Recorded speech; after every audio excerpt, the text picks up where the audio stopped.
नमस्कार। नमस्कार, स्वागत है आप सब लोग का टारगेट ऑन इंजीनियर्स पर। मैं गिरजेश कुमार तिवारी आपको इंजीनियरिंग मैकेनिक्स पढ़ा रहा हूँ। स्ट्रेंथ ऑफ मटेरियल हम सब लोगों ने पहले से कवर कर रखा है, तो इंजीनियरिंग मैकेनिक्स अब आपको हम डिटेल में करा रहे हैं। ठीक है, ये आपका लेक्चर नंबर 6 है। इसके पहले हम सब लोग लेक्चर 5 कंप्लीट कर चुके हैं, तो मीन्स आपको इंजीनियरिंग मैकेनिक्स के 5 लेक्चर मिल चुके हैं। आप सीक्वेंसली 1 बाय 1 चीज़ों को अगर देखेंगे तो बहुत बेहतरीन तरीके से आपको समझ में भी आएगा और आपके लिए भी फायदेमंद रहेगा। 2-4 बातें, जब आप क्लास अटेंड करें तो आप टेंटिव होके सिर्फ क्लास को दें। एक ऑफलाइन क्लास मोड में आप क्लास को करें, क्योंकि वैसे ही हमारा डिलीवरी पावर भी रहता है कि हम आपको एक ऑफलाइन की तरह ही वही कंटेंट वैसे ही पढ़ाने की कोशिश भी कर रहे हैं। शायद आप बेहतरीन वैसे ही पढ़ भी रहे होंगे। ठीक है, एग्जाम्पल्स लाइफ से रिलेटेड ही रहते हैं, कहीं ना कहीं आप उस एग्जाम्पल्स को आप महसूस भी किए होंगे, क्योंकि ये सब्जेक्ट ही ऐसा है कि अगर आप एक बार महसूस कर लिए तो जिंदगी खुशनुमा रहेगी। इस सब्जेक्ट की पहचान आपके दिलो जान में बनी रहेगी। ठीक है, तो इसके लिए बहुत ज्यादा आपको परेशान होने की जरूरत है नहीं। अब आगे बढ़े हम सब लोग इंजीनियरिंग मैकेनिक्स के एक अगले पड़ाव की तरफ बढ़ते हैं। फोर्स सिस्टम हमने स्टार्ट कर दिया था, जिसमें 2 आपने फोर्स सिस्टम डिटेल में कर लिया था। 3 कोलिनियर फोर्स सिस्टम हो गया था। मतलब क्या था कि सारे आपके फोर्स, देखिए कहीं कहीं लिखा रहेगा कोप्लेनर कोलिनियर। अरे भाई, एक लाइन में है तो प्लेन में तो होगा ही, उसको कोप्लेनर बोलने की जरूरत है नहीं। अगर लिखता भी है तो कोप्लेनर कोलिनियर की बात ही कोलिनियर ही बता रहा है। तो collinear, what is collinear force system? तो collinear force system implies that what, भाई क्या बताता है? बताता है कि the line of action of all the forces acting on the body are in a single straight line. सारे बलों का, जितने भी बल लग रहे हैं, सारे बलों का लाइन ऑफ एक्शन एक स्ट्रेट लाइन में है, तो वो हो गया कोलिनियर फोर्स सिस्टम।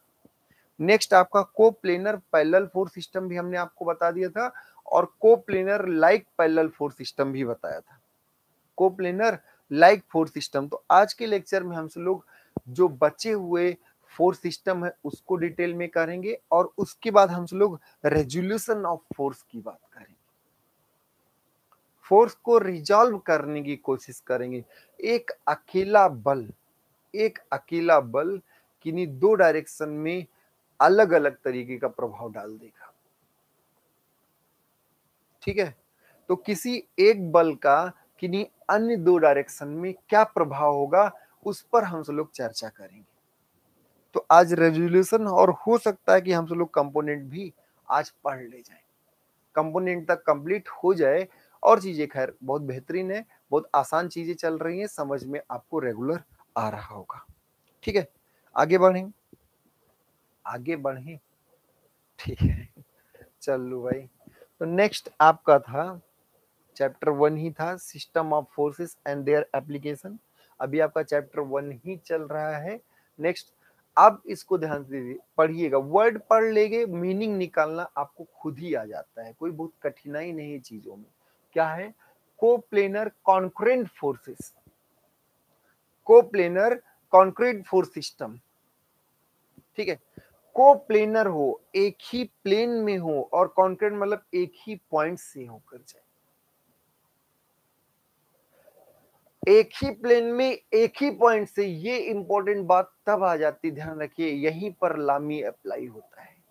को प्लेनर कॉन्करेंट 3 फोर्सेस हो तब लामी लगता है। तो पहले फोर्स सिस्टम लगे और फिर हम लामी की चर्चा डिटेल में करेंगे, बिल्कुल उसके लिए घबराने नहीं है यार। लामी इतना आसान से थ्योरम दिए हैं, क्या बेहतरीन बात है। कोप्लेनर कॉन्करेंट फोर्स सिस्टम, तो कोप्लेनर कॉन्करेंट क्या बताता है कि सारे बलों का लाइन ऑफ एक्शन एक ही प्लेन में हो और एक ही पॉइंट से पास कर रहा हो। कोप्लेनर हो और कॉन्करेंट हो, एक ही पॉइंट से पास कर रहा हो। बात समझ में? तो कोप्लेनर, अब इसकी मीनिंग, अब ध्यान सुनिएगा कि ऐसा आप कहां देखते हैं कि कोप्लेनर भी हो कॉन्करेंट भी हो। देखते हैं, भी बात करते हैं। ठीक है, line of action of all forces, line of action of all forces, हर एक बलों का लाइन ऑफ एक्शन जो हो, प्रक्रिया रेखा जो हो वो क्या हो, pass through a single point, एक पॉइंट से पास कर रहा हो, and forces lie in a same plane, and forces line in a same plane. Clear हो गया? तो कोप्लेनर कॉन्करेंट क्या बता रहा है? कोप्लेनर कॉन्करेंट ये बता रहा है कि सारे बल एक ही प्लेन में हो, हर किसी का लाइन ऑफ एक्शन एक प्लेन में हो और एक ही पॉइंट से पास कर रहा हो। कॉन्करेंट क्या होगा, संकेंद्रीय, संगामी जिसको बोलते हैं। संगामी क्या होती है कि सारे पॉइंट एक ही पॉइंट से होकर निकल रही वो सारी चीजें। ठीक है, तो line of action of all the force, line of action of all the forces pass through a single point, एक ही पॉइंट से पास कर रहा हूं, ये मीनिंग हुई कॉन्करेंट की। सिंगल पॉइंट में ये मीनिंग किसकी हुई, कॉन्करेंट की। ठीक है, तो line of action of all forces pass through a single point and forces lie in the same plane, सारे बल एक ही प्लेन में लाई कर रहे हो। Coplanar concurrent force system. आगे बात आई, forces on a rod resting against a wall, forces on a rod resting against a wall. ये एग्जांपल थोड़ा सा ध्यान रखिएगा, पूछा भी गया है और थोड़ा आप लोग समझ भी पा रहे होंगे। जैसे इसके हम एग्जांपल और भी बेहतरीन तरीके से हो सकता है। जैसे एक ऐसे रस्सी है, यहां आप लटक गए। अब अगर हम इस पॉइंट पर बात करें तो इस पॉइंट पर आपका एक वेट है और ये रस्सी टाइट हो जाएगी, इधर टेंशन इधर टेंशन। क्या ये सारे बल एक ही पॉइंट पर एक ही पॉइंट से पास कर? बिल्कुल। इसका वेट भी जहां लटक रहा है वहीं से रस्सी सीधी होगी, वहीं से रस्सी सीधी होगी। तो इधर भी टेंशन उधर भी टेंशन, डब्ल्यू नीचे। सारे फोर्सेस क्या एक ही प्लेन में हैं? क्या all forces, the line of action of all forces lie on a single plane? बिल्कुल। एंड क्या है, passes through a single point, तो इसका नाम क्या होगा, कोप्लेनर। क्या होगा, coplanar. Coplanar concurrent force system.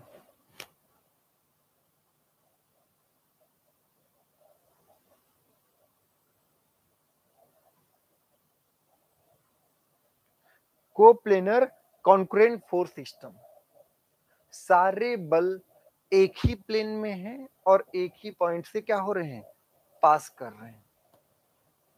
बात समझ में आ रही? देखिए क्या हो गया, line of action of all forces passes through a single point and forces lie in the same plane.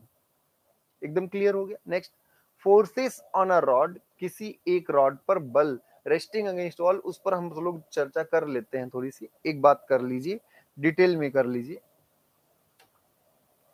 एक वॉल है और एक फर्श है, ये एक आपका रॉड है, ये आपका सिंगल क्या है, रॉड है। ये फ्लोर है, ये आपका क्या है, फ्लोर है। ठीक है, ये फ्लोर है और ये क्या है, वॉल है। अब वॉल और फ्लोर की बात नहीं, बात हो रही है रॉड की। तो रॉड के बारे में अगर चर्चा की जाए कि रॉड तुम्हारा क्या हल है, तो रॉड कहेगा एक तो हमें धरती माता रोक ऐसे खींच रही थी एमजी से, और यहां पर एक नॉर्मल रिएक्शन आया, यहां पर एक नॉर्मल रिएक्शन आया, और यहां पर कुछ फ्रिक्शन ऐसे आया ऊपर, यहां पर कुछ फ्रिक्शन आया ऐसे। हम दोनों का रिजल्टेंट कुछ ऐसे पास करेगा और इन दोनों का रिजल्टेंट, इन दोनों का रिजल्टेंट ऐसे कुछ होगा। ध्यान दीजिएगा, इन दोनों का रिजल्टेंट, कौन दोनों, ध्यान दीजिएगा, यहां का रिजल्टेंट मान लीजिए R1 और यहां का रिजल्टेंट R2। अब ये हम आपको डिटेल में बाद में बताएंगे कि नॉर्मल रिएक्शन और फ्रिक्शन, नॉर्मल रिएक्शन और फ्रिक्शन का एक रिजल्टेंट होगा, और लिमिटिंग सिचुएशन में नॉर्मल रिएक्शन से जो कोण बनाएगा वही फ्रिक्शन एंगल होगा। तो वो विषय आपका बाद में होगा। एक्चुअल में इन दोनों का एक रिजल्टेंट यहाँ पर, इन दोनों का रिजल्टेंट यहाँ। तो इस रॉड पर अगर हम देखें तो एक mg लग रहा है, एक ऐसे फोर्सेस लग रहे हैं और एक ऐसे फोर्स लग रहा है, यहां पर ऐसे। तो ये सब क्या हो रहा है कि इधर आपका R1, इधर आपका R2 और इधर आपका mg। ये R1 है और ये R2 है। तो वॉल पे मतलब रॉड पर जो लग रहा है, ये तो करा चुके ना, ये तो करा चुके हैं, इसकी कोई दिक्कत नहीं है, ये आप लोग समझ भी गए होंगे। ये बहुत आसान है और इस पे अभी बहुत ज्यादा बातें और भी लामी लेके आएंगे। ठीक है, तो कोई एक रॉड है जो वॉल के अगेंस्ट रेस्ट कर रहा है, कोई एक रॉड है जो वॉल के अगेंस्ट क्या कर रहा है, रेस्ट कर रहा है, उस पर लगने वाले बल की हम बात कर रहे हैं। तो एक mg होगा, दो आपके अलग अलग, एक फ्लोर पर और एक फर्श पर, एक आपका वॉल पर, दो अलग अलग फोर्सेस, तीन बलों का समूह है और तीनों बल अगर देखें तो एक ही प्लेन में है। तीनों बल क्या है, एक ही प्लेन में और एक ही पॉइंट से पास कर रहे हैं। तो 1.1 प्लेन, तो क्या हो गया, coplanar concurrent force system, coplanar concurrent force system. Clear हो गया ना? आगे बढ़ें, देखिए coplanar concurrent force system, line of action of all forces passes, all forces pass through a single point and forces lie in a same plane।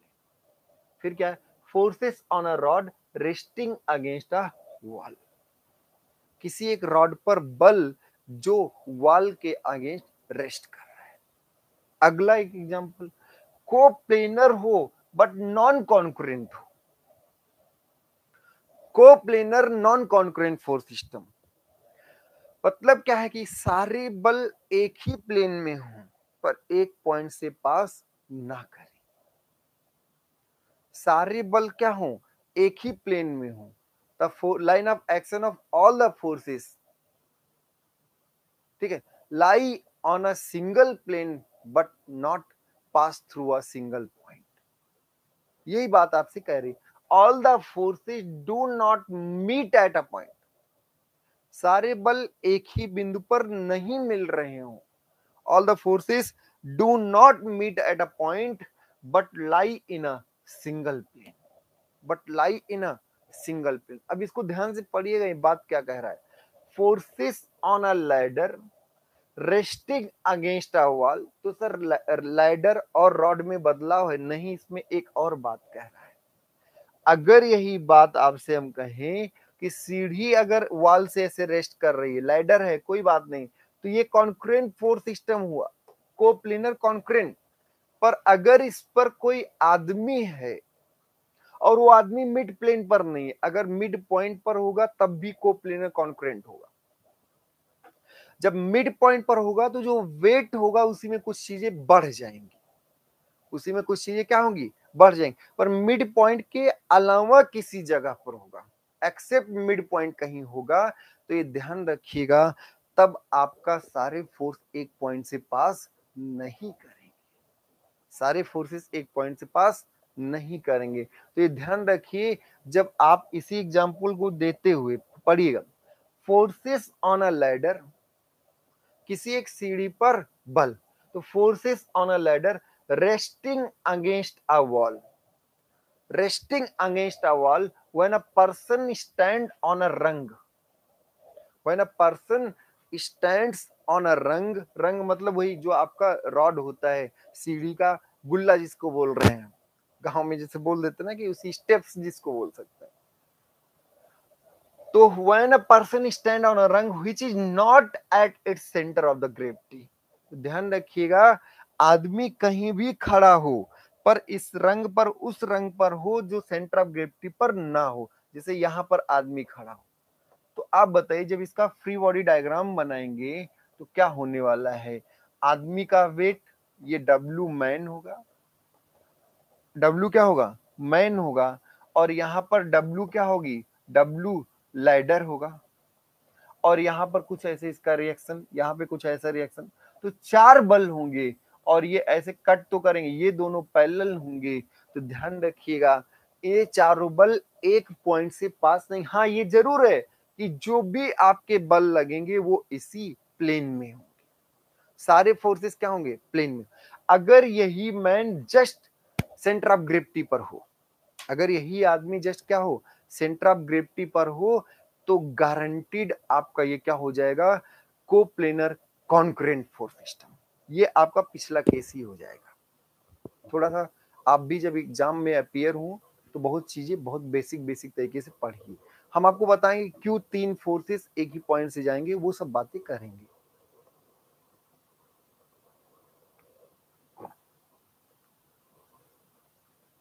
सब लोग अच्छे से पढ़ाई करते रहिए, रेगुलर पढ़ाई करते रहिए। हम आपसे मिलते रहेंगे और भी अन्य माध्यम से सारी चीजें आसान तरीके से पढ़ाई करते रहेंगे, ठीक है।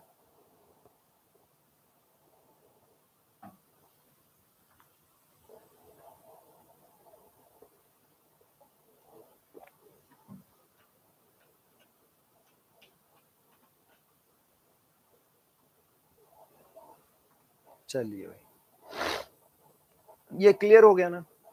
कोप्लेनर एक ही प्लेन में हो बट कॉन्करेंट ना हो, नॉन कॉन्करेंट फोर्स सिस्टम। तो ये भी बातें आपको हो गई होंगी।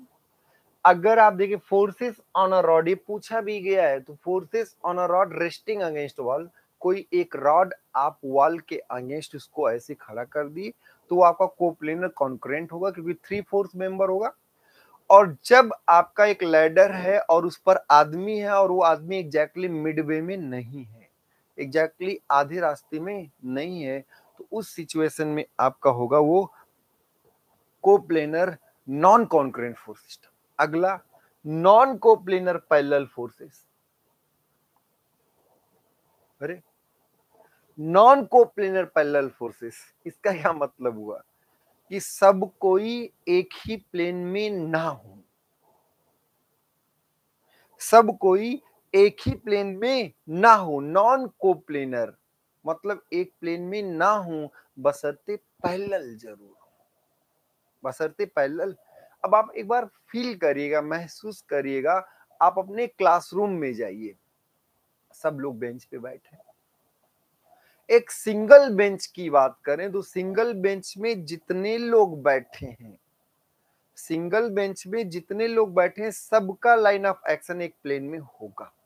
आप अगर जाइए क्लासरूम में, तो क्लासरूम में आप ध्यान से देखे भी होंगे कि एक बेंच लगी है, उसी के पैरेलल में एक दूसरी बेंच लगी, और हो सकता है कि तीन रोज हो, जो भी हो, और उसके जस्ट पीछे, उसकी जस्ट पीछे, उसकी जस्ट पीछे, ऐसे यहाँ पर आप बैठे, यहाँ आपका दोस्त, यहाँ आपका दोस्त। तो अगर हम सिंगल बेंच की बात करें, ये आपका क्या है, सिंगल बेंच। सिंगल बेंच की बात करें तो सारे बल पैरेलल भी हैं, रिएक्शन यहाँ जो आया वो भी अपवर्ड ऐसे। तो ये सिंगल बेंच की बात करें तो पैरेलल एंड क्या है, कोप्लेनर है, पैरेलल भी है और कोप्लेनर भी है, पैरेलल भी है और क्या है, कोप्लेनर। पर अगर हम होल क्लासरूम की बात करें तो जैसे ये हो सकता है कि फर्स्ट रो भी कोप्लेनर हो, पर इसका ये पैरेलल तो है, ये इसके पैरेलल तो है। अगर हम इस बेंच की बात करें तो ये सारे फोर्सेस एक दूसरे के पैरेलल तो हैं, पर ये ध्यान रखिए ये एक ही प्लेन में नहीं है, ये एक प्लेन में है और ये अलग प्लेन में है। तो पैरेलल तो है पर एक ही प्लेन में नहीं है। क्लियर हो गया ना। तो ये क्या होगा कि non coplanar parallel force system, ठीक है। Weight of the student on the bench in a classroom, weight of the student on the bench in a classroom। तो खैर पढ़ी, नॉन कोप्लेनर एक ही प्लेन में ना हो, parallel force system, non coplanar parallel force system. All forces are parallel to each other, सारे बल एक दूसरे के समांतर हो, but not in the same plane, but not in the same plane. All forces are parallel to each other but not in the same plane। Example, the weight of the benches in a classroom या weight of the students in a classroom। अब classroom की छत से feel करिए कि आप छत होते तो वो क्या, आप रूफ होते तो आप क्या करते, या फर्श होते तो आप क्या सोचते। कहते कि हर कोई पैरेलल ही दबा रहा पर हर कोई एक प्लेन में नहीं है।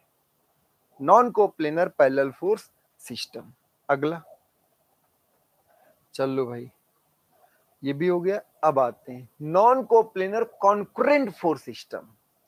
एक ही प्लेन में ना हो पर एक ही पॉइंट से पास करें। ये बहुत बेहतरीन एग्जांपल आपको मिल जाएगा। जैसे आप ट्राइपॉड का केस करें तो ट्राइपॉड में आप देखेंगे किन्हीं दो को अगर आप पकड़ें एक प्लेन में, जैसे इन दोनों का एक प्लेन देखें तो तीसरा बाहर आ जाएगा।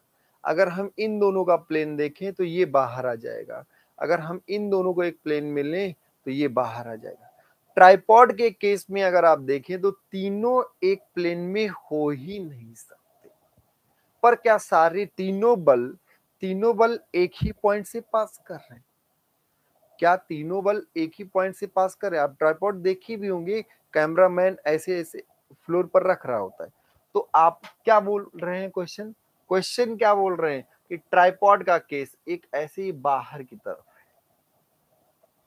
तो यहां फोर्सेस, यहां फोर्सेस, यहां फोर्सेस, क्या ये सारे फोर्सेस एक ही पॉइंट से पास कर रहे हैं? क्या सबका लाइन ऑफ एक्शन एक ही पॉइंट से पास कर रहा? तो एक पॉइंट से पास करना ये तय कर दिया कि कॉन्करेंट है। एक पॉइंट से पास करना ये बता दिया कि ये क्या है, कॉन्करेंट है। पर नॉन कोप्लेनर है। क्यों नॉन कोप्लेनर है? क्योंकि हर किसी का लाइन ऑफ एक्शन एक ही प्लेन में नहीं है। अगर किन्हीं दो के लिए आप प्लेन बना दे, तीसरा उसकी क्या हो जाएगा, बाहर हो जाएगा। तीसरा उसकी क्या हो जाएगा, बाहर हो जाएगा। बात समझ में? तो non coplanar concurrent force system, इसका मीनिंग क्या है? All forces do not lie in the same plane. हर एक बल एक ही प्लेन में लाई नहीं करता। तो all forces do not lie in the same plane but their line of action pass through a single point. हर कोई एक प्लेन में ना हो पर उनका लाइन ऑफ एक्शन एक पॉइंट से पास कर रहा हो। ऑल फोर्सेस, जितने भी बल हैं, do not lie in the same plane, एक ही प्लेन में ना हो। ये बात बोल दिया नॉन कोप्लेनर। और अगला, but their line of action, pass through a single point, मतलब कॉन्करेंट। तो नॉन कोप्लेनर कॉन्करेंट। एग्जाम्पल की बात करें तो एग्जाम्पल क्या हुआ, a tripod carrying a camera. कोई एक ट्राइपॉड, कैमरा छोड़िए, आपका कोई इंस्ट्रूमेंट ट्राइपॉड होल्ड कर रहा है। तो जितने भी ट्राइपॉड हैं उसमें फोर्सेस क्या हैं कि एक पॉइंट से तो पास कर रहे हैं पर क्या है कि कोप्लेनर नहीं है। ओके और आना, सब कुछ क्लियर हो रहा है? कहीं कोई डाउट होगा तो आप उसको काउंसलर सदस्य से बात करके आप हमें क्वेश्चंस भेज सकते हैं। जो भी क्वेश्चंस रहेंगे हम आप उसको सॉल्व करेंगे, ठीक है? तो कोई इसमें परेशान होने की बात नहीं है। ध्यान रखिएगा, चीजें बहुत आसान ही हैं, कठिन कुछ नहीं है। अगर कोई समस्या कहीं आती है, कोई नोट्स आपको नहीं मिल रहा है, डेली नोट्स नहीं, जो डेली की क्लासेज हो रही है इसके नोट्स नहीं मिल रहे हैं, या चैप्टर वाइज आपको क्वेश्चन बुकलेट और थ्योरी बुकलेट नहीं मिल रहा, ध्यान रखिए हमने आपको chapter wise booklet, chapter wise theory booklet जो पढ़ा रहे होते हैं, चैप्टर वाइज क्वेश्चन बैंक जिसके हर एक क्वेश्चंस को हमने कराया है। स्ट्रेंथ ऑफ मटेरियल इसके पहले हम पढ़ा चुके हैं और उस स्ट्रेंथ ऑफ मटेरियल में हमने आपको चैप्टर वाइज पहले थ्योरी बुकलेट आपको दिया है, फिर चैप्टर वाइज क्वेश्चन बैंक भी दिया है और क्वेश्चन बैंक में हर एक क्वेश्चन को हमने सॉल्व कराया है। लगभग आपको 300-400 क्वेश्चन हमने सॉल्व अपने हाथों से कराया है। कुछ आप मेहनत करेंगे तो चीजें बहुत बेहतरीन हो जाएंगी। ऐसे मैकेनिक्स में भी आपको chapter wise theory booklet, chapter wise question bank पूरा डिटेल में आपको मिलेगा। हर एक का आंसर की भी आपको मिलेगा। हाँ, थोड़ा ध्यान रखिएगा, आंसर की कहीं गलत हो सकता है, एक आध क्वेश्चन, वो भी आपको 300-400 में एक क्वेश्चन कहीं गलत मिल जाएगा, बस इससे ज्यादा नहीं। भाई एक क्वेश्चन की हम ही नहीं वैसे कोशिश किए हैं कि आपके 100% सही हो, पर कहीं अगर कोई आपका आंसर, क्योंकि कई और सिस्टम जुड़े होते हैं, टाइपिंग मिस्टेक, फॉरवर्डिंग में मतलब उस समय कई चीजें कुछ मिस कर गई, तो वो ध्यान रखिएगा, उसको सुधार किया जा सकता है। कैसे सुधार होगा कि आप उस क्लास को अटेंड करें जिस क्लास में हमने क्वेश्चंस डिस्कस किए। डिस्कशन में भी यही रूटीन रहा है कि पहले आपको थ्योरी कराई गई और उसके बाद आपको न्यूमेरिकल हमने डिटेल में कराया। तो डिस्कशन का भी रूटीन एकदम सिंपल सा रहा है, कोई इसमें आगे पीछे होने की जरूरत नहीं है। ठीक है, इसके बावजूद अगर आपको कोई नोट्स, डेली नोट्स या फिर, हाँ एक और बात, हमने जो बोर्ड पर एक्स्ट्रा चीजें अगर आपको पढ़ाई हैं, जो एक्स्ट्रा समझाने की कोशिश की है, उसका भी आपको नोट्स मिल रहा होगा डेली। वो भी आपको डेली प्रोवाइड किया जा रहा है कि बोर्ड पर कुछ नया अगर हमने फॉर्म किया है, कुछ नए फार्मूलों की निजात की है, कुछ नए डेरिवेशंस हमने कराए हैं, तो उसका भी नोट्स आपको डेली मिल रहा होगा। अगर कोई भी समस्याएं हो रही, नहीं मिल रहा है, तो उसके लिए आप जितने भी काउंसिल सदस्य का नंबर है, अरे भाई आप ऑफलाइन क्लास करते तो आपको डेली आना पड़ता, कई और समस्याएं आती, कभी साइकिल खराब हो जाता, कभी कुछ मतलब ऑटो लेट हो जाती, कुछ ऐसी समस्याएं आती, तो आप केवल ऑनलाइन में क्या करना है कि किसी भी समस्या का समाधान आप अपने काउंसलर सदस्य से बात कर लीजिए। काउंसलर्स के नंबर आपको दिए गए हैं, उस पर आप बात करें, सर ये वाली प्रॉब्लम है, हमें ये नोट्स नहीं मिला, आप उसको हमें भेज दीजिए, फॉरवर्ड कर दीजिए, वो सब लोग फॉरवर्ड कर देंगे। अन्यथा आपको टेलीग्राम ग्रुप में सारे नोट्स, सारी चीजें भेजी जा चुकी हैं, वो डिलीट होती नहीं, उसको आपसे देख लीजिए, कोई दिक्कत नहीं होना।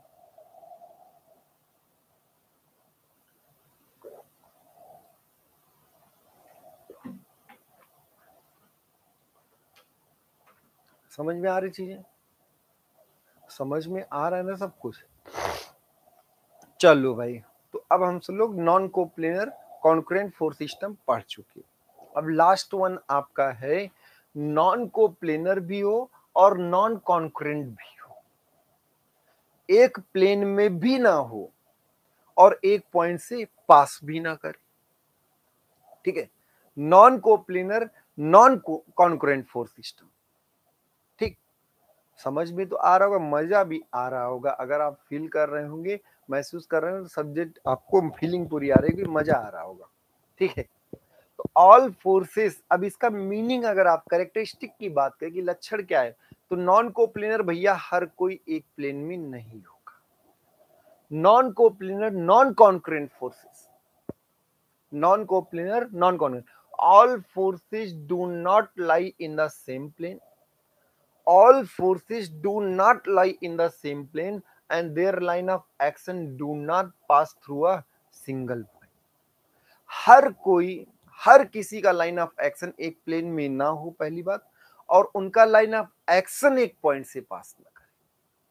All forces do not lie in the same plane, हर कोई बल एक ही, हर किसी के लाइन ऑफ एक्शन से बात चल रही सारी, लाइन ऑफ एक्शन एक प्लेन में ना हो और एक पॉइंट से भी पास ना करें, तो क्या होगा, नॉन कोप्लेनर, क्योंकि एक प्लेन में नहीं है, और नॉन कॉन्करेंट क्योंकि एक पॉइंट से पास नहीं कर रहे हैं।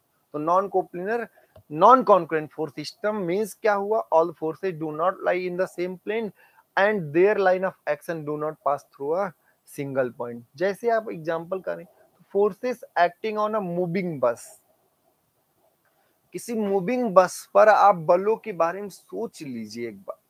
सर सारे लोगों का वेट नीचे की तरफ है, पेट से कुछ उसके सीट पर भी बल लगा रहे हैं, कुछ आपका मोशन की वजह से पीछे की तरफ बल लग रहा है, टायर का रिएक्शन अपवर्ड की तरफ है, टायर पर फ्रिक्शन आ रहा है, जो फ्रंटल एयर ड्रैग भी आ रहा है, मतलब सब कुछ सोचिए, तो सारे बल एक प्लेन में भी नहीं मिलेंगे और हर कोई एक पॉइंट से पास नहीं, हर कोई एक दूसरे के पैरेलल भी नहीं होगा, हर कोई एक दूसरे के पैरेलल भी नहीं होगा।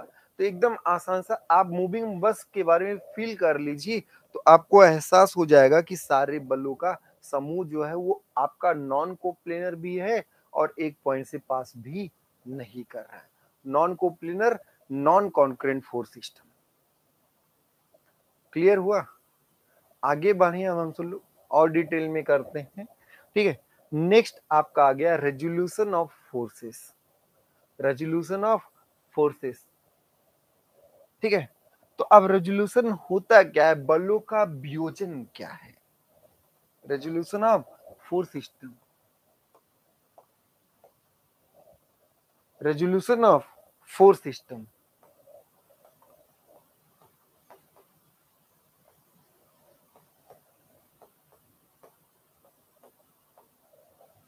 बलों का वियोजन एक तरीके से, आप कुछ लोग को हिंदी में थोड़ा सा दिक्कत रहता है तो ध्यान रखिएगा, बल का वियोजन।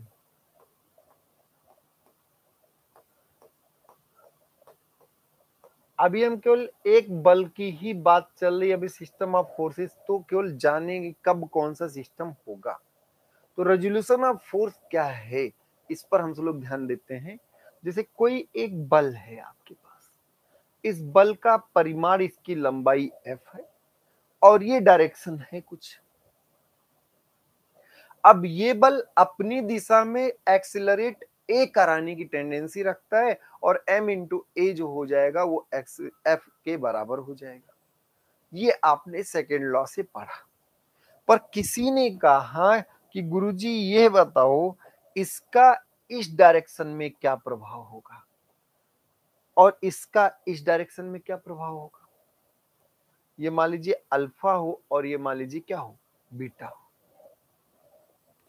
इस एफ का कोई एक अकेला एफ है, कोई एक अकेला फोर्स है, उसका दो अलग अलग दिशाओं में क्या प्रभाव होगा। देखिए दो बातें, इसको मान लीजिए हम F1 और इसको मान लीजिए F2। तो ये एक्चुअल में क्या हुआ कि F को दो अलग अलग दिशाओं में F1 और F2 के रूप में व्यक्त करना।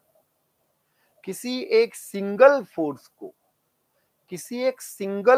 को दो अलग अलग, दो डिफरेंट डायरेक्शंस में अलग अलग फोर्सेस के रूप में रिप्रेजेंट करना रेजोल्यूशन ऑफ फोर्स कहलाता है। कोई एक अकेला जो कर सकता है और कोई दो अलग अलग दिशाओं में दो लोग मिलके जो कर सकते हैं, अगर ये सेम हो तो हम कहेंगे कि ये अकेला उन दो अलग अलग दिशाओं में दो फोर्सेस के इक्विवेलेंट है। तो फिर से बात करते हैं, सिंपल बातें क्या हैं कि किसी एक सिंगल फोर्स को दो अलग अलग दिशाओं में दो अलग अलग फोर्सेस में ब्रेक करना रेजोल्यूशन ऑफ फोर्स कहलाता है। बलों का क्या कहलाता है, वियोजन कहलाता है। क्लियर हो गई ना बात। किसी एक बल को किसी दो अलग अलग दिशाओं में ब्रेक करना है। अब आप सोचिए कि अकेला बल और ये दो अलग अलग, एक अकेले बल को दो अलग अलग डायरेक्शन में ब्रेक करना है। अब आप क्या कहना चाहोगे, आप तो यही कहोगे ना सर अकेले बल का जो प्रभाव हो वही उन दोनों को एक साथ लगाने पर, जैसे हम कहेंगे ये बल इन दोनों के इक्विवेलेंट माना जा सकता है। तो ये तभी माना जा सकता है अगर हम बॉडी पर F लगाएं इस डायरेक्शन में, या इसी बॉडी पर हम इधर की तरफ F2 लगाएं, इधर की तरफ क्या लगाएं, F1 लगाएं। F1 और F2 दोनों अलग अलग डायरेक्शन में लगाएं और या अकेला लगाएं। अगर दोनों में आपका प्रभाव सेम मिलता है, दोनों में अगर एक्सीलरेशन मान लीजिए F की वजह से A आ रहा था तो F1 F2 दोनों एक अलग अलग लगाने पर भी एक्सीलरेशन A आई, तो हम क्या कह देंगे कि F जो है वो F1 F2 के कंबाइंड इफेक्ट के इक्विवेलेंट है। ये तो पहला तो यही कि रेजोल्यूशन क्या है, तो सिंगल फोर्स को दो अलग अलग फोर्सेस में ब्रेक करना रेजोल्यूशन है। पर आप किस दो बल, तो ध्यान रखिएगा हम ये आपसे कहना चाह रहे हैं कि अगर उन दोनों बलों को एक साथ लगाया जाए उसकी वजह से जो प्रभाव हो वो अकेले सिंगल बल के प्रभाव के बराबर हो, तो हम कह सकते हैं कि दो बल उस सिंगल बल के इक्विवेलेंट है या फिर वो सिंगल बल इन दोनों बलों के इक्विवेलेंट है।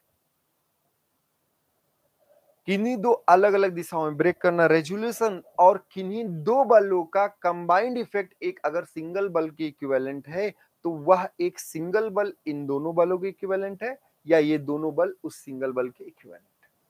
क्योंकि दोनों का प्रभाव क्या है, सेम है। भाई आप सिंपल सा कि ये दोनों लगाओ तब भी वही होने वाला, अकेले लगाओ तब भी वही होने वाला, दोनों का प्रभाव सेम है, इसलिए हम इस एक अकेले बल को इन दोनों बल के इक्विवेलेंट मान सकते हैं।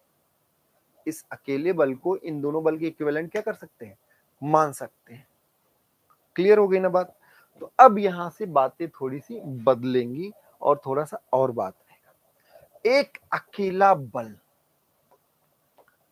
इसको दो अलग अलग दिशाओं में दो अलग अलग फोर्सेस में, मान लीजिए इधर अल्फा और इधर क्या, बीटा। देखिए अल्फा बीटा ले रहे हैं, कुछ भी आप ले सकते हैं, वो तो क्वेश्चन भी आपको बता सकता है कि क्या दो अलग अलग दिशाओं में ब्रेक करना है और F1 F2 का मान निकालना, ये टारगेट है। तो आप कहे गुरुजी F1 ये है, अगर हम F2 को इसके ऊपर जोड़ दें तो हमें रिजल्टेंट जो आना चाहिए वो F के बराबर आना चाहिए। अब जोड़ने का नियम क्या है, वेक्टर दो अलग, देखिए इन दोनों को जोड़े F मिल जाए तो हम कहेंगे F1 F2 F के बराबर है। ये तो कहेंगे कि अगर F1 और F2 को ऐड किया जाए और हमें F ही मिल जाए तो हम कहेंगे F जो है वो F1 F2 के इक्विवेलेंट है, या F1 F2 का कंबाइंड इफेक्ट F के बराबर है। तो निकालने का तरीका वो अलग बात हो गई, पहले डिफिनीशन अलग हो गई कि to the process of breaking of force, the process of breaking of force into two component which are equivalent to the given force is called resolution of force. किसी एक फोर्स को ब्रेक करने का, दो अलग अलग कंपोनेंट में break करने का प्रोसेस जो कि उसी सिंगल बल के क्या हो, इक्विवेलेंट हो, रेजोल्यूशन ऑफ फोर्स कहलाता है। तो हमने मान लिया कि F के इक्विवेलेंट F1 F2 है। इसका मतलब है कि अगर F1 F2 को ऐड किया जाए तो F मिलना चाहिए। और ऐड करने का तरीका क्या है, वेक्टर्स को ऐड करने का एक ही नियम है, एक्चुअल में तो एक ही है। अब बहुत ढेर सारी बातें बना लो वो अलग बात है, हर कोई अपनी अपनी नियम कानून बना लेता है, नियम एक ही है, law of vector addition.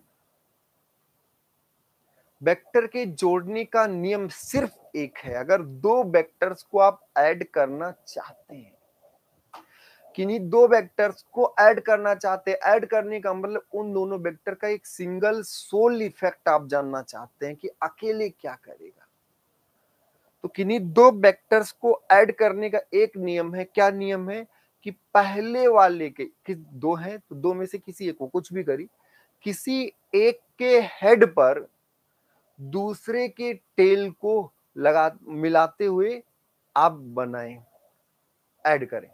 First vector पर दूसरे वेक्टर के टेल को क्या कर दिया, रख दिया, मिलाते हुए ड्राइंग में। तो फर्स्ट के टेल से सेकंड के हेड को मिलाने वाली लाइन उन दोनों का एडिशन बताती है। वेक्टर एडिशन का सिर्फ एक ही नियम है कि दो वेक्टर्स अगर आपको जोड़ना, दो वेलोसिटी जोड़नी, दो एक्सीलरेशन जोड़ना है, इसलिए तो वेक्टर अलग है, स्केलर की तरह नहीं जुड़ जाएगा 2 3 5 हो गया, नहीं। तो आपको क्या करना है, फर्स्ट वेक्टर और कोई दो वेक्टर्स ऐसे हैं, इनको जोड़ना है, F1 और F2 को जोड़ना है। तो जोड़ने का ये नियम है, एडिशन का एक ही नियम है। क्या नियम है, फर्स्ट वेक्टर बनाओ F1 और दूसरा वेक्टर इसके हेड पर बनाओ। फर्स्ट वेक्टर पर ही उसी के पैरेलल ही दूसरा वेक्टर इसके क्या करो, हेड पर बनाओ। तो पहले के फर्स्ट के टेल से दूसरे के हेड को मिलाने वाली लाइन इन दोनों का क्या बताती, F1 प्लस F2 बताता है। पहले वेक्टर पर दूसरे वेक्टर का टेल मिलाएं तो पहले के टेल से दूसरे के हेड को मिलाने लाइन क्या बताती है, दोनों का एडिशन बताती है, F1 प्लस F2 बताता है। तो ऐसे ही हम सब लोग ने क्या किया, अब बताइए हम इक्विवेलेंट कैसे मान सकते हैं, हम तब इक्विवेलेंट मान सकते हैं गुरुजी जब इन दोनों का एडिशन F के ही बराबर हो, मतलब ये F1 है ये F2 है और ये F हो तो हम कह सकते हैं F के इक्विवेलेंट F1 F2 है या F1 F2 का कंबाइंड इफेक्ट F है। अब ध्यान से देखिए, क्या ये एंगल इन दोनों के बीच अल्फा था, हाँ गुरुजी। अगर हम F1 और F2 के बीच का ये पूरा एंगल देखें तो ये पूरा एंगल आपका क्या आएगा, अल्फा प्लस बीटा आएगा। ये angle complete angle alpha plus beta. और यहां पर अगर हम ध्यान से देखें तो आप बताइए ये एंगल क्या आएगा, बीटा आएगा। कैसे बीटा आएगा, आप ध्यान सोचिए, ये एंगल कैसे बीटा है। तो एक तो हम ट्रायंगल के लॉ से ही बता सकते हैं, वैसे भी एफ से, ये एफ है और ये F2 है, तो ये एंगल बीटा है, तो ये बीटा है। तो अब यहां से हम अगर साइन रूल लगा दें, देखिए कुछ किया नहीं हमने, इन दोनों को ऐड किया, एफ मिल जाए तो ये इसके इक्विवेलेंट हो जाएगा। और F1 और F के बीच का एंगल अल्फा था, अल्फा हो गया। F और F2 के बीच का एंगल बीटा था, तो F और F2 के बीच का एंगल ये बीटा है, और अगर ये बीटा है तो ये भी बीटा होगा। ये अल्फा प्लस बीटा, वैसे भी देखो F1 और F2 के बीच का एंगल क्या था, अल्फा प्लस बीटा, तो ये अल्फा प्लस बीटा हो गया। ये आपका एंगल क्या हो जाएगा, अगर हम इस एंगल की बात करें तो ये पाई minus alpha, alpha plus beta हो जाएगा। अगर हम इस एंगल की बात करें तो ये एंगल होगा पाई माइनस अल्फा प्लस बीटा, पाई माइनस अल्फा प्लस क्या आ जाएगा, बीटा आ जाएगा। बात समझ में। अब इस ट्रायंगल में साइन रूल लगाना। साइन रूल क्या है, एक भुजा, किसी त्रिभुज की एक भुजा और उसके सामने की कोण का ज्या का रेशियो। अब यहां पे अगर हम देखें तो पाई माइनस अल्फा प्लस बीटा। अगर आप ध्यान से देखो तो एफ के सामने यही तो कोण है, तो F upon sine pi minus alpha plus beta equal to F1 upon, अब देखिए F1 के सामने बीटा है, sine beta equal to F2 upon, F2 के सामने कौन है, F2 के सामने ये F2 है, इसके सामने अल्फा है। ये साइन रूल आप पढ़े होंगे। साइन रूल क्या बताता है, किसी भी त्रिभुज में, भाई साइन रूल एक बार देख लीजिए। अगर ये त्रिभुज है एक, और कोई भी त्रिभुज है, ये ए बी और ये सी, इसके सामने की ये भुजा ए हो, इसके सामने की ये भुजा बी हो, और इसके सामने की भुजा ये क्या हो, सी हो। एबीसी लंबाई है, एबीसी आपकी क्या है, लंबाई है। तो यहां से आप कह सकते हैं ये एंगल ए है और ये एंगल बी है और ये एंगल सी है। जबकि ए प्लस बी प्लस सी 180 होता है, ये आपको पहले से भी पता है कि दो बताओ तीसरा हम निकाल लेंगे, पूरा बताने की जरूरत है नहीं। तो यहां से साइन रूल ये कहता है कि sine A upon A equal to sine A upon A equal to sine B upon B, जो भी कोण उसके सामने की भुजा, जो भी कोण उसके सामने की भुजा, कोण उसके सामने इक्वल टू साइन सी अपान सी। या इसी को हम कह सकते हैं, इसी का एक और कह सकते हैं कि ए अपान साइन ए, भुजा पहले लिख दो कोई दिक्कत नहीं है, A upon sine A equal to B upon sine B equal to C upon sine C. ये आपका साइन रूल है, और ये किसी भी ट्रायंगल के लिए नहीं, ये सबके लिए एप्लीकेबल है, सारे ट्रायंगल्स के एप्लीकेबल है। तो एप्लीकेबल फॉर ऑल ट्रायंगल्स है, ये आप ध्यान रखिए। और ये पढ़े भी होंगे, ज्या का नियम सब लोग जानते हैं, मैथमेटिक्स, बेसिक मैथमेटिक्स आपको आती भी होगी, तो इतना आपको आता होगा। अब खैर आइए, तो हमने इसमें क्या लिखा, एफ अपान उसके सामने का, उसके सामने का कोण ये था, एफ अपान उसके सामने का एंगल, तो उसके सामने का एंगल ये था, और उसके बाद F1 अपान साइन बीटा, क्योंकि इसके सामने का एंगल ये था। और यहां से तो अगर हम यहां से सॉल्व करें तो यहां से आएगा F1 इक्वल टू आएगा F upon sine alpha plus beta, sine 180 minus theta कुछ भी हो तो वो आ जाता थीटा ही, F upon sine alpha plus beta, और F1 के लिए साइन बीटा इधर आएगा, F1 के लिए क्या आएगा, साइन बीटा आएगा।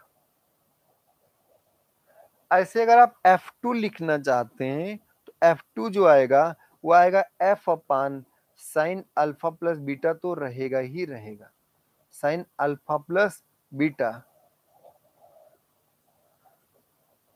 और उसके बाद होगा साइन अल्फा। इसका सब लोग स्क्रीनशॉट ले लें, कॉपी कर लें, चीजें बहुत आसान है, समझ में भी आए होंगी। सिर्फ साइन रूल से हमने आपको डिराइव किया।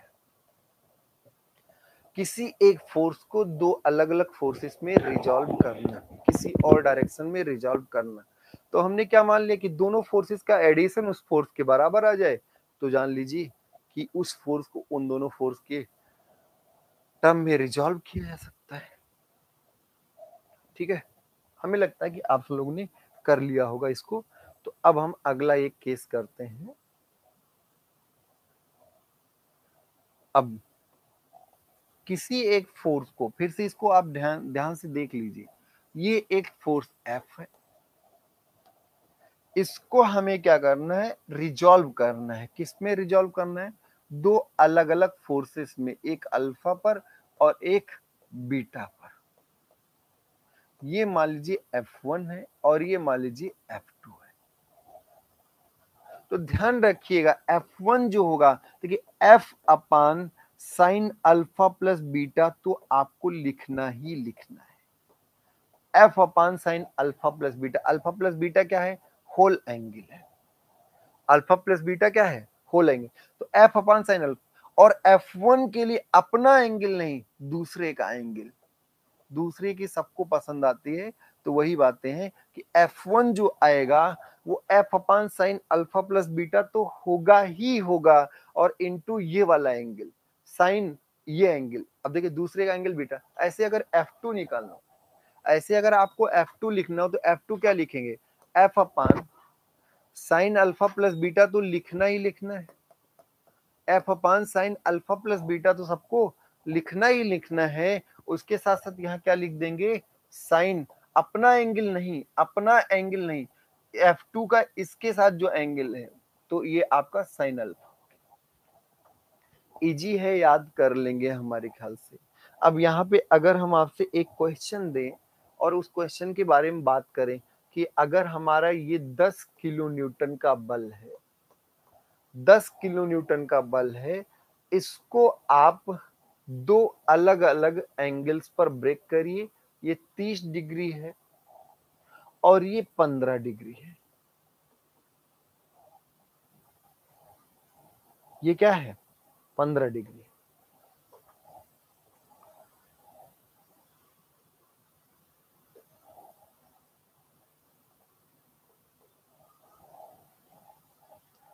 तो आप बताइए क्या होगा, अलग अलग फोर्सेस का मान बताइए।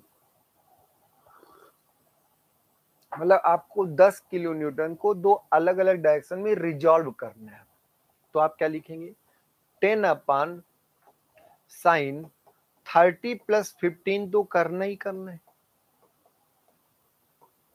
F upon sine alpha plus beta तो करना है। और इसके लिए यहाँ क्या लिखोगे, साइन 30 की 15, सर 15 क्योंकि अदर, तो ये जितना आएगा वो ये बल हो जाएगा। अगर हम इधर की बात करें इस वाले का, तो इसको भी आप 10 अपान साइन 30 प्लस 15 तो करेंगे ही करेंगे, उसमें मजबूरी नहीं, उसमें कोई दिक्कत नहीं। इनटू अपना नहीं, अपना नहीं दूसरे का, तो यहाँ पे क्या होगा, साइन 30। ये जो मान आएगा किलो न्यूटन में आएगा, ये जो मान आएगा वो किस में आएगा, किलो न्यूटन में। तो यहाँ पर 10 किलो न्यूटन बल को दो अलग अलग दिशाओं में रिजॉल्व कर दिया गया। 10 किलो न्यूटन का बल है, दो अलग अलग दिशाओं में आपने क्या कर दिया, रिजॉल्व कर दिया। क्लियर हो गया ना। क्या करना है आपको, देखिए जो फॉर्मूला आया कैसे आया उसको हमने डेराइव किया है, लेकिन बाद में आपको अल्टीमेटली रटना भी तो है। तो रटने का यही एक तरीका है कि आप क्या करें, जो फोर्स है, जो फोर्स है उसको साइन टोटल एंगल से डिवाइड कर दे, इतना तो करना ही है, इनटू साइन अपने बीच का एंगल नहीं, दूसरे वाले फोर्स और नेट फोर्स के बीच का एंगल का साइन लेना है। क्लियर। अब ध्यान दीजिएगा, किसी एक फोर्स को किन्हीं दो अलग अलग डायरेक्शन में ब्रेक करने का प्रोसेस रेजोल्यूशन है। अब कोई भी आप यहाँ पे एंगल क्या 30-15 ही मोहताज हैं क्या? आप 10-10 ले लो, आप 20-30 ले लो, 30-40 ले लो, कुछ भी। तो किसी एक बल को दो अलग अलग डायरेक्शन में इनफाइनाइट तरीके से रिजॉल्व किया जा सकता है। भाई 30-60 भी तो ले सकते हैं, 30-60-90 भी हो जाए, वो एक स्पेशल केस होगा, वो क्या होगा, स्पेशल केस होगा। लेकिन अभी हम बात कर रहे हैं कि किसी एक फोर्स को, किसी एक सिंगल फोर्स को किन्हीं दो डायरेक्शन में इनफाइनाइट तरीके से, अनंत तरीके से रिजॉल्व किया जा सकता है, किन्हीं दो एंगल्स पर रिजॉल्व किया जा सकता है किसी एक बल को। बात समझ में आ रही ना? एकदम क्लियर हो रहा है चीजें। चलो भाई, तो आगे हम लोग बढ़ते चलते हैं, थोड़ी सी बातों को रिवाइज कर लें। Resolution of force. So what is the resolution of force? The process of breaking the force, the process of breaking the force into two components which are equivalent to the given forces is called resolution of force। तो किसी एक force को किन्हीं दो component में break करना जो क्या हो, which are equivalent to the given force, जो उसी फोर्स के इक्विवेलेंट हो, is called resolution of force. तो कोई एक सिंगल फोर्स था आर, कोई एक सिंगल फोर्स था क्या, आर, और इस आर को हमने दो अलग अलग एंगल, एक थीटा और एक अल्फा पर पी और क्यू के टर्म में ब्रेक किया, पी और क्यू के टर्म में ब्रेक किया। तो आप बताइए पी का मान आपके हिसाब से क्या होगा, R upon sine alpha plus theta तो रहेगा ही रहेगा, यहाँ अल्फा और थीटा है, पर यहाँ पर पी के लिए साइन अल्फा लिखे कि थीटा अल्फा लिखे, क्योंकि पी यहाँ पे क्यू और आर के बीच में क्या है, अल्फा है। ऐसे अगर क्यू का मान आपको लिखना हो तो क्यू का मान आप लिख सकते हैं R upon sine alpha plus theta, तो लिखेंगे ही लिखेंगे, R upon sine alpha plus theta तो लिखेंगे, इनटू क्या लिखेंगे, साइन थीटा, इनटू क्या लिखेंगे, साइन थीटा। क्यों? क्योंकि आप इसको रिजॉल्व करना सीख चुके हैं, ठीक है, किन्हीं दो अलग अलग फोर्सेस में ब्रेक करना। अगला, ये सब बातें हो गई, रिजल्टेंट निकालने का तरीका भी हमने आपको बता दिया, ये भी बातें हो गई। कंपोनेंट की बात हम सब लोग नेक्स्ट लेक्चर में करेंगे। तो आज यहीं पे समाप्त करते हैं चीजों को, फिर अगले लेक्चर में नई उत्साह नई एनर्जी के साथ कंपोनेंट ऑफ फोर्सेस डेली एक एक पॉइंट्स होते रहेंगे। कल शायद हम सब लोग रिजल्टेंट निकालना भी सीखना शुरू कर दें। तो कैसे रिजल्टेंट निकालते हैं, कैसे इक्विवेलेंट होता है, अभी हमने फोर्स सिस्टम को इस लेक्चर में कंप्लीट किया। फोर्स सिस्टम के साथ साथ हमने आपको रेजोल्यूशन ऑफ फोर्स के बारे में भी बात किया है, और उसके बाद कल के लेक्चर में जो मोस्ट इंपॉर्टेंट होगा, क्योंकि आए दिन आप वेक्टर का कंपोनेंट निकालेंगे, कभी एक्सेलरेशन का, कभी वेलोसिटी का, तो आपको हर जगह ही मुलाकात होती रहेगी। तो नेक्स्ट लेक्चर में हम सब लोग कंपोनेंट की बात करेंगे। आज के लिए इतना ही। आप खुश रहें, मस्त रहें, अपना ख्याल रखें। बहुत बहुत धन्यवाद।